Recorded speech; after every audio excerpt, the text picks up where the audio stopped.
going through it, you can customize this to do a lot of cool things. You can organize it by your columns here, your tabs across the top, really keep your stuff in line. Because of that, you can actually open up dashboards and get some cool comparisons. So all you do is you simply come to the top, open up your tools, hit your dashboards, and you get some interesting data there for you. So hey, what your sell prices, who your lead estimators are. So go through, get some nice data, more again, mile high view of it. Jumping in, I'm going to use this 149 West Boston as an example. So typically you would come down here, hit new job, put in some information, load up your drawings. I've already got that stuff there for you guys. I'm just going to crack this one open. Now, great thing with McCormick is going through it, we take your entire bid process and break it down into just 5 steps. So right here at the top, you've got your 5 buttons. You've got jobs, labels, takeoff, extend, and bid summary. That's it. Does not matter what job you're doing or really size of job. It's the same 5 steps every time. So it really just builds in that muscle memory. So your first step, jobs, that's already done. We just finished that. We made the job. You open it up. You're through that. You're onto your labels. Now, the great thing about the labels, not really a right or wrong way of doing it.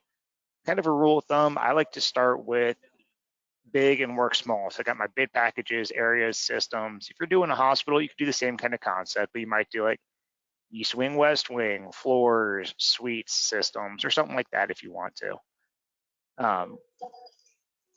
Like I said, really not a wrong way of setting it up, just whatever fits that project and fits how your GC or the builder wants to actually see that information broken out later on.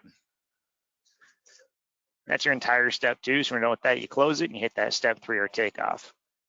This is where you're going to spend 85, 90% of your time in the system. So getting in, doing the takeoff, you've got items, you've got assemblies, you've got label sets. There's a bunch of information kind of going on. But to kind of break it down is you've got these drop downs up top saying base bid, office A, power. That's going to tell you what section of the project you're working in. That way, down here in your audit trail, you're going to see what has already been taken off. So on base bid, office A, power, before I got you guys on here, I took off some duplexes, some telephone poles, and just some EMT. Well, if I come up here, hit this drop down to go to my office, different office, office C, I've got a brand new section of my job, so I have a new audit trail. Now, to start getting your parts and pieces, start doing your takeoff, you still got a couple ways of doing it. Again, I kind of mentioned items and assemblies. Items build assemblies. So I'm going to flip to those real quick, just kind of give you guys a quick glance at them. So hit that little item button right there, find it using your menu. So just say, hey, stranded, THN, hit what you want.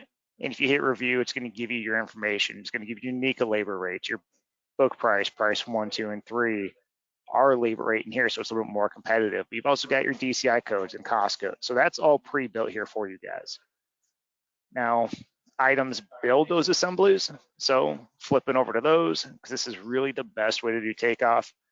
Because if I take off something as simple as a duplex, it's going to give me what I need to actually install that duplex, not just the duplex itself. And again, diving into the assemblies, if you guys want to spend some time more one-on-one going through it, not a big deal. Give me a shout afterwards or shoot me an email. But doing takeoff, use the assemblies if possible. If you need to use items, not a big deal. Still do it. But you could still do it a couple different ways. I could say, hey, I have 530 amps I need on this project. You hit 5, hit enter, and there you go, you're set. You just took off 5. Everything you do is date and time stamped. Now that's kind of the old school way of doing takeoff. You're doing it manually. You're still printing out the drawing, measuring it, and counting that way. It's really, really easy to get away from doing it that way, make it quicker, make it even more accurate by using this DEP up top. So hit that right there, open it up. Oh, came over on my other screen. There we go. So all you do is simply hit your drop down, pick what drawing you want. Like I've got my power right there for me. Now it's going to load it up, and all I've got to do is tell it what scale. Imperial, metric, doesn't matter. You can set custom scales. So if you don't know the distance, you can measure it out on your drawing. Say, hey, door's 3 feet or whatever you need. This drawing's an 1/8, so there we go. Now to do takeoff, I could go back to my database and grab those parts and pieces real quick and easy using that menu like I showed you guys. or just come over here to the right and use some things I've preloaded in my favorites list. So just simply come through, count a couple of them up. Right down there, it's going to show me I have 9 of them. And if I go back and look at my audit trail, well, I can see those 9 duplexes already there. There's no magic button you have to hit. It's all one system. It's all right there for you. And if I come in here and change the duplex, it's going to manipulate what's done on the drawing. So very quick, very easy to do your takeoff. It seems like nowadays a lot of guys are getting more and more into design builds, or maybe just got a drawing from an engineer that doesn't quite match up as it should. I could take these here and just simply double click, change it to look like a duplex. Well, there we go. So now I can take this drawing, even throw some switches on there. Switch that over, make it look like a switch. There we go. So now if I send this out to somebody, I can send this out to a guy in the field and he knows what's going on. They're all single pole switches, you're good, you're set, you can run with it. Now, pipe and wire, same concept, but instead of clicking once to do your takeoff, all you do is you click on what you need and simply trace out a room. Come right back to my panel. There we go. And again, everything we did is right here. There's those 3 switches, the 74 feet of pipe and wire, that EMT for us. And we're set. So pretty easy, very, very simple to go through, do your takeoff. We got a bunch of patents on it. So, I mean, you could do something as simple as like auto count. You've got, actually, no, let me show you something real quick. I'm gonna flip this over to my low volt. So one of the more recent patents we have actually lets the system do the home runs for you. That way it's one less thing you have to worry about, but also you're not just pulling up an average. So if I say, hey, let's come in here, let's count up all my telephones that are right here. So I'm gonna go find every single one of those symbols right there for me. Put it up there, I can calibrate it if I need to. Multi-sheet's pretty cool. It'll actually let you search multiple drawings at the same time. But I'm just gonna search this one, just to kind of show you guys how it works. So what it's doing is going through and it's actually figuring out how many of these are on this one sheet. So I don't have to go through and try and find them all myself. And that's going to pop up with a nice list for us as soon as that's done.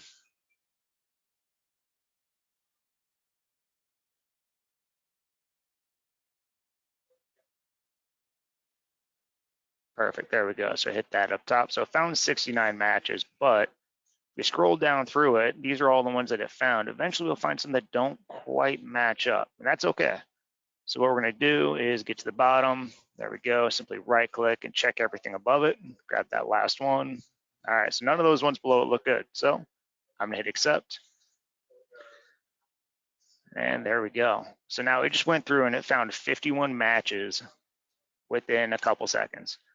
But now the other big part is every single one of these has to be a home run. And you could do it a couple different ways. You could take your average, take your shortest and your longest, multiply by 51 and you're set. That's good. But if you want to be more accurate, you could simply say, hey, this panel A is my low volt panel. There we go. And let's run, yeah, let's do a route. Why not? Just send it right up here through the hallway, over. There we go. And that is route 1. So what that lets me do is I can go back to my database and grab Cat 5 or 6 or whatever I need. Just to kind of show you guys the example, I'm just going to use this MC cable over here. But I'm just going to grab these devices and say, all right, well, I want all those devices to go back to that panel for me. So I'll just come up here, hit, I want to go to route 1 and back to my panel. There we go. Now what that just did is actually measured everything out, sent it back to the panel. So in the 2 minutes it took me to count them and measure, you got 51 telephone outlets and you're just shy of 1,300 feet of MC cable. So again, everything we're doing here is going right back to the audit trail for us, keeping track of it. You could add your drops on there. You could set default drops. If your normal ceilings are 15 foot, but the panel's only 8, not a big deal. You could set that up. Again, very easy to go through and manipulate it for you.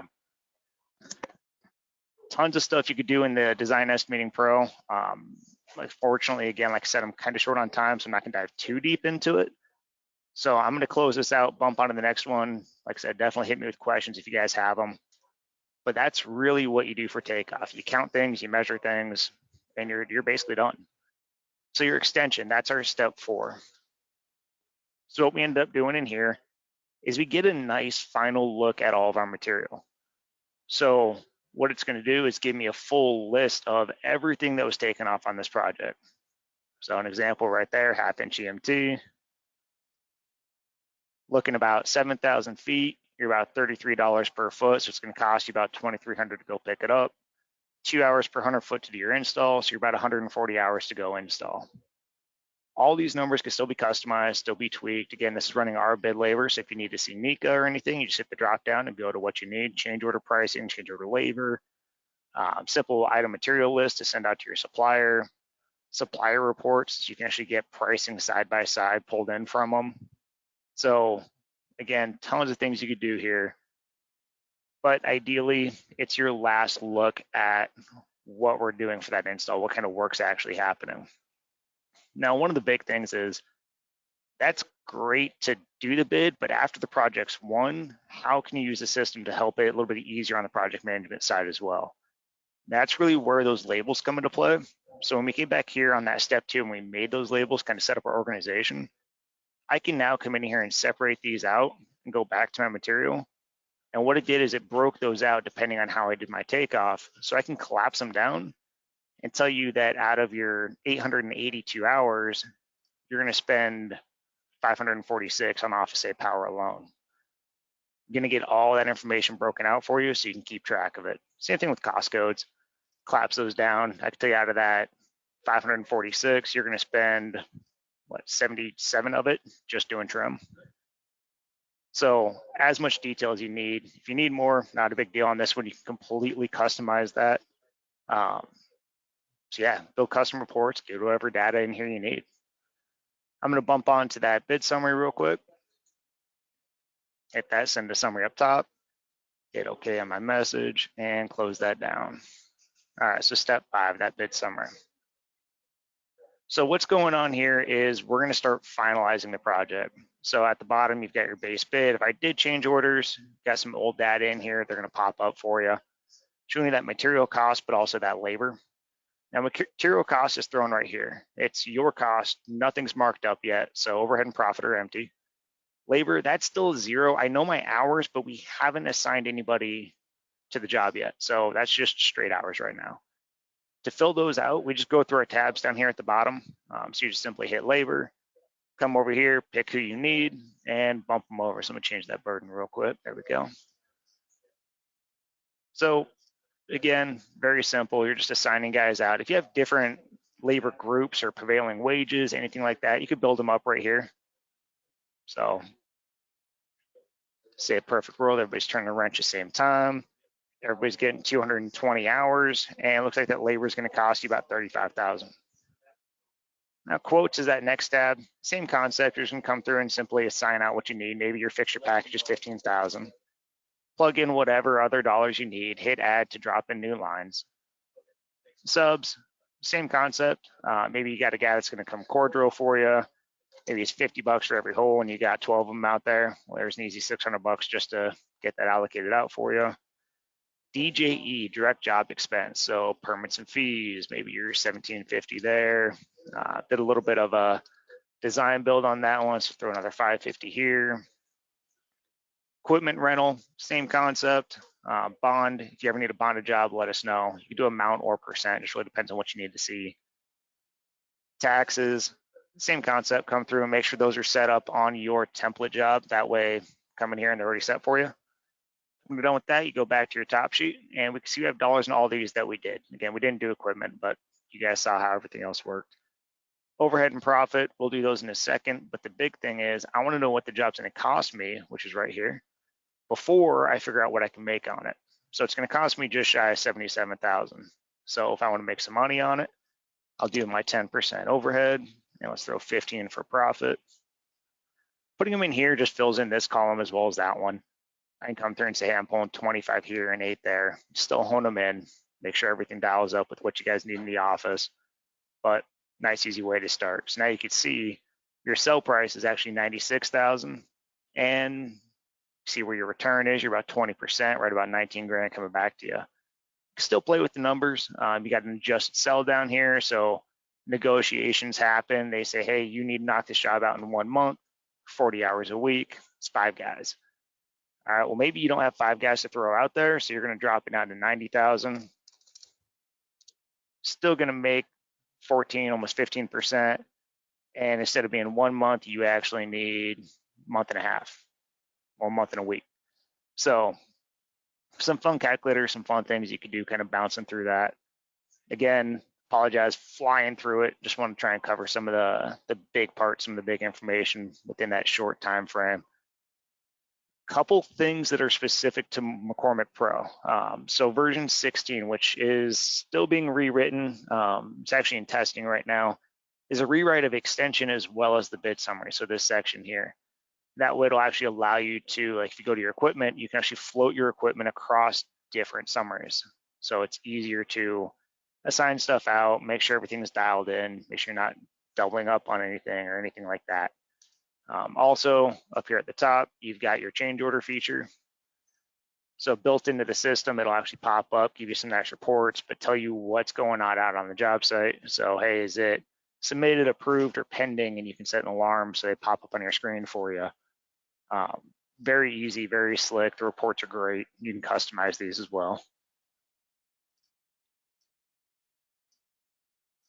There we go.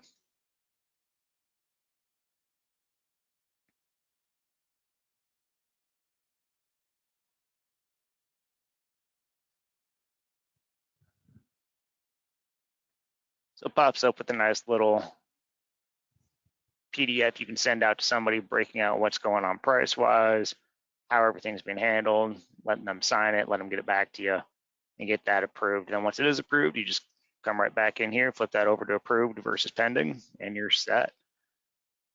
So like I said, I kind of want to fly through it with a quick little 15, 20-minute mile high view, dive into some of the details on it.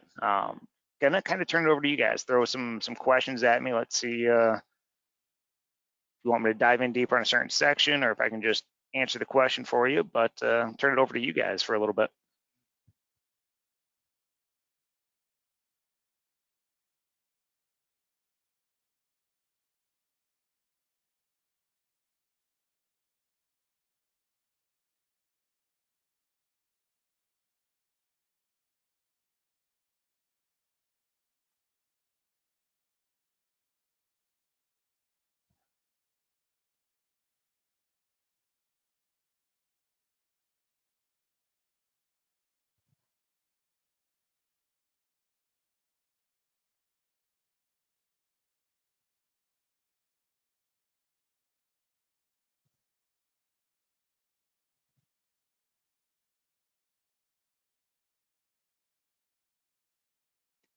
So 2 questions popped up asking about the importing from us into Foundation or Foundation products. Someone was specific on the HQ suite. So what the big part with that is that's one of the main reasons that we're rewriting the extension. That way the cost codes, phase codes, all that stuff can integrate from ours over into theirs. Again, version 16 should be out. I don't like giving a date, but should be out before the end of the year. Take that with a grain of salt. I mean, it's programming, so it's in testing right now. Everything's looking really good, but I don't want to give a date or anything like that on it.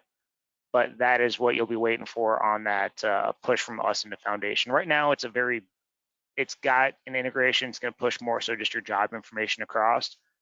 But the next integration should be able to pull over more your material cost, everything like that for you guys. Someone had a question about the auto count. The auto count, I mean, yes, it's auto count. So going into it, I mean, it can only do as well as the drawings. I mean, if you got a napkin drawing, you're gonna get a napkin drawing result. It goes through and it counts the pixels. Ideally, it has gotten quite a bit better, and there is a calibration up at the top to help hone that in. So if you have questions on it, best thing to do would be hit up my support guys and just have them kind of poke around at it a little bit. Once you kind of hone in that calibration, it's normally pretty good. So you might check on that one. Cost code, somebody's asking if you can customize them. Absolutely.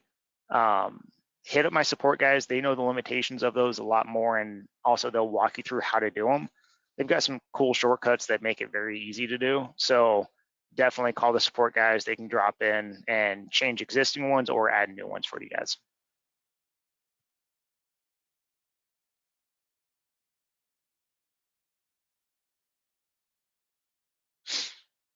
Pricing from vendors. So there's a few different ways you could do it. So in the extension, right here up at the top, we can actually pull in pricing straight from your suppliers, either through trade service or net pricer. And to do that, you just go up here and you hit this trade service net pricer. Those are both third-party pricing services, but talk to us. We can kind of help you out a little bit. We've got a deal going on with net pricer. The other way of doing it, if you don't want to go through them, not a problem. You can also go into your items database here and actually pull it in and have it show right here at the bottom, vendor A, B, and C. And then again, we can build that custom report to show those pricing next to each other. You just got to make sure and get that file from your supplier for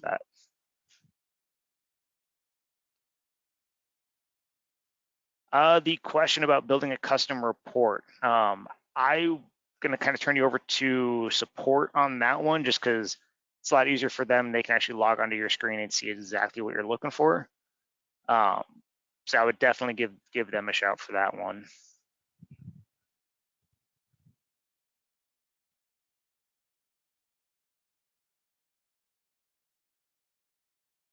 And big thing, if anybody missed anything going through, because I know a couple guys jumped on late, this gets published up onto YouTube, so flip up there, check it out. It normally takes a day or so to show up on the search, but definitely be up there for you guys. Another question about the supplier pricing, asking if you could pick multiple. Depends on how you're wanting to do it. Best thing on that one, give me a call afterwards, and then I can kind of dive into your situation a little bit more specific and see kind of what options you got. So you could do some things in the bid summary with the multipliers or in the extension itself. So definitely hit me up one-on-one for that one.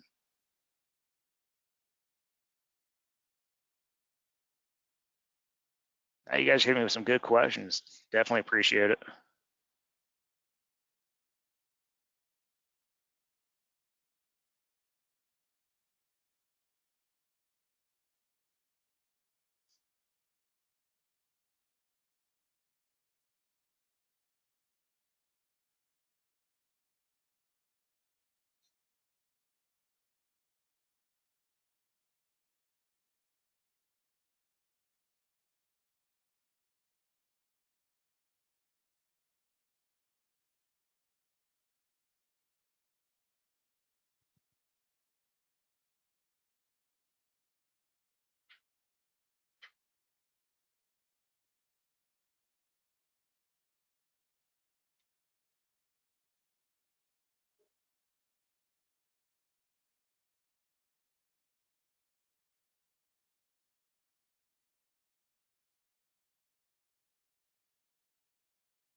So kind of a loaded question on that one. So it was, and Jonathan, that was your question. If you don't want me to read that one out loud, throw up a message real quick.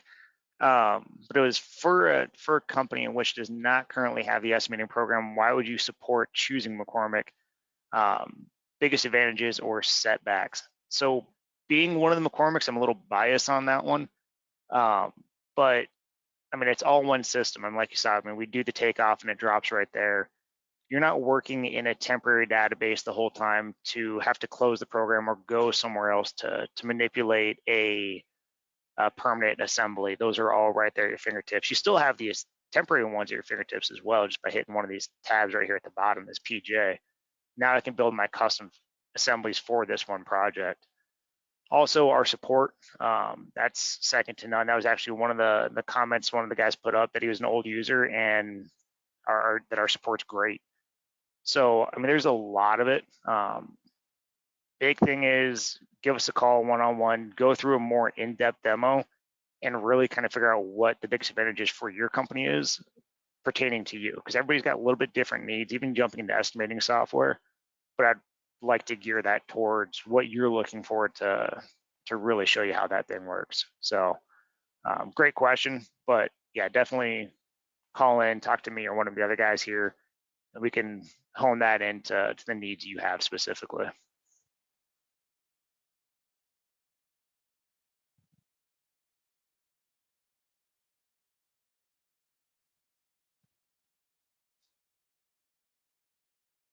Registration vendors, integration with Tracer and NetPricer, I would recommend giving them a call.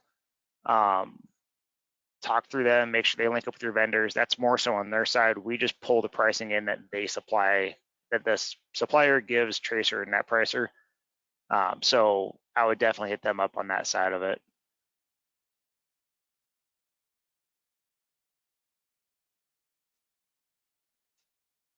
So doing a swap, so if you take off a piece of material, go back and try and change it, there's multiple ways of doing it. You could do it in the audit trail itself.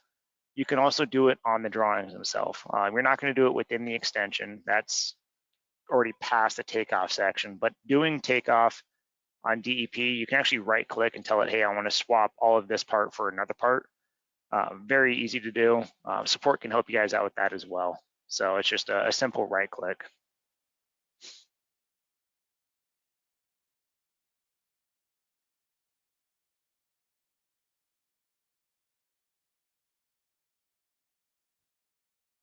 And Lindsay, appreciate it. She kind of followed up on the question of why is McCormick the best, and it was just that she did a bunch of different demos, and this is the program that seemed to best fit. And after using it, she agrees, and the support is great. So definitely appreciate it, Lindsay. Thank you.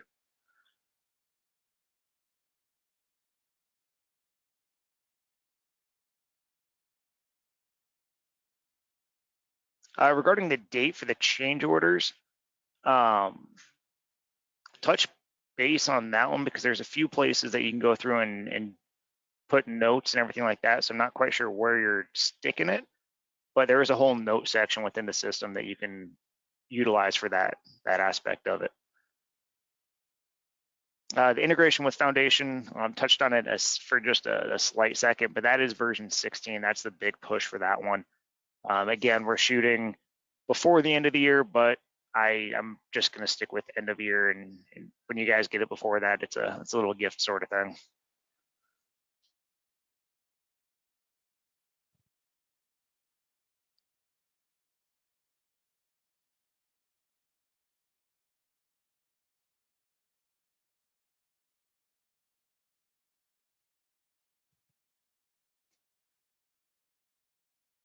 One more big thing jumping into it, because I mentioned doing some of the design build aspect. If the drawing says that it's an 8th scale and you kind of really don't trust it, or you just want to double check it in your own, super easy to do. Set it for the 8th, and then you can drop in and actually pull up 2 measurement points, and it's as simple as you drag one dot on top of one and one on top of another known distance, and you're set. Setting up, so in doing the takeoff, I went through and actually was using my favorites list, which was over on the right. With McCormick Pro, there's no limit to how many favorites lists you can have, and no limit to how many parts are in that favorites list. So you could go in, load that up, super easy. In the top right of it, there's a little setup button, little edit button, hit that, and you can start dropping them in. Doing that, again, really use and abuse our support guys. I know a lot of these questions, I've kind of mentioned them, but that's what they're here for, and their callback time is great. So it's not call them and you'll hear from them tomorrow. They answer the phone, they'll help you out getting that set up for sure.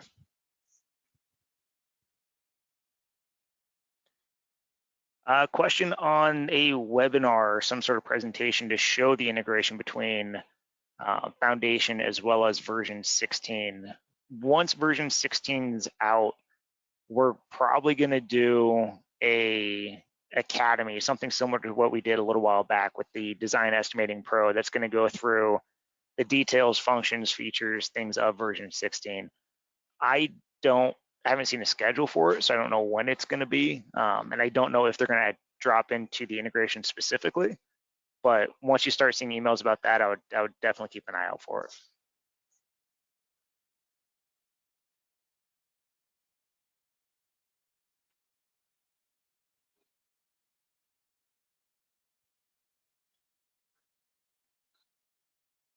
So I know we're coming up on time before too many people bail, because I see a couple guys dropping off. We are hitting a few trade shows, so I know we end up bouncing around between a few of them, but NECA is coming up, so if anybody's going to be at that one, make sure and stop by. I don't have the booth number offhand, but we're in a big 30 by 30, so it's kind of hard to miss us. Just stop by and say hi to us.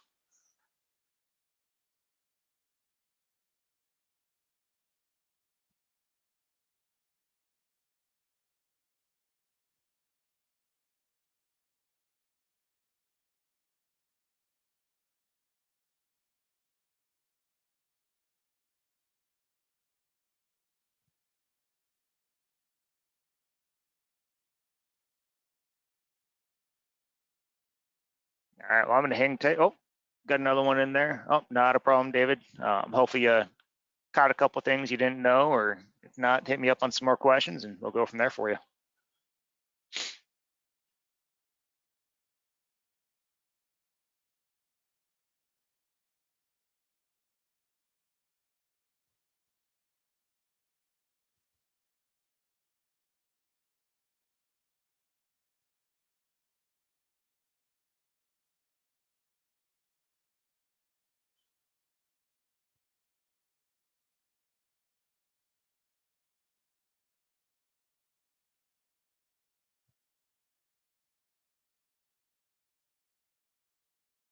All right, well, I'm going to hold tight for another 4 or 5 minutes sort of thing. That way, if you guys have any last minute questions.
All right, well, I haven't had any questions for the last little bit, so I am going to call it a day on the webinar, but I just want to say thank you guys again for jumping on, and if anybody has questions, call in, hit the 800 number. It's 800-444-4890.